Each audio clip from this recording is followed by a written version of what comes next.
பூவைப் போல புன்னகை என்று கவிபாட முன்வருவோம். ஆனால் வாடிப்போன பூவை யாரும் வர்ணிப்பது கூட இல்லை. இதுதான் வாழ்க்கை. ஒருபோதும் எவரிடம் உன்னை பற்றி விளக்கம் கூறாதே. ஏனெனில் உன்னை நேசிக்கும் ஒருவருக்கு அது தேவைப்படுவதும் இல்லை. உன்னை வெறுக்கும் ஒருவர் அதை நம்பப் போவதும் இல்லை. இந்த சமூகத்தின் மீதான கோபங்களை இணையத்தில் மட்டுமே வெளிப்படுத்தும் சராசரி கோழைகள்தான் நாம்.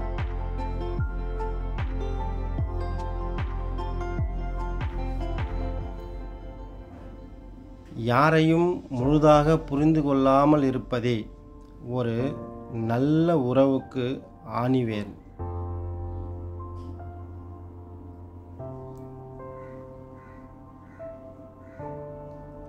திருந்திய பிறகு கெட்டுப்போக வரும் ஒரு சந்தர்ப்பமே சோதனை.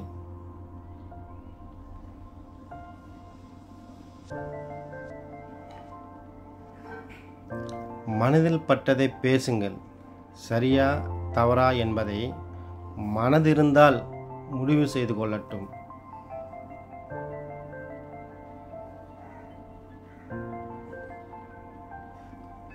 தனக்குத்தானே பாவப்பட்டு கொண்ட மனம் ஆறுதலை தேட எண்ணும். அந்த தொடக்கத்தின் பெயர்தான் தாழ்வு மனப்பான்மை.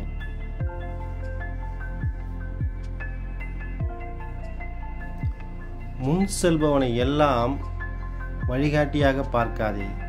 அவன் வந்த பாதை அறியாமல்.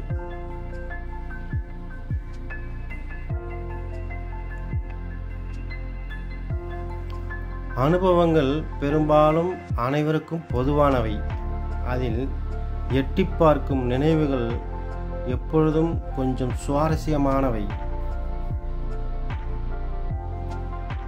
பெண்கள் மூன்றாம் பிறை ஸ்ரீதேவி போல எதுவும் நடக்காதது போல் தூக்கி போட்டு போயிட்டே இருப்பாங்க.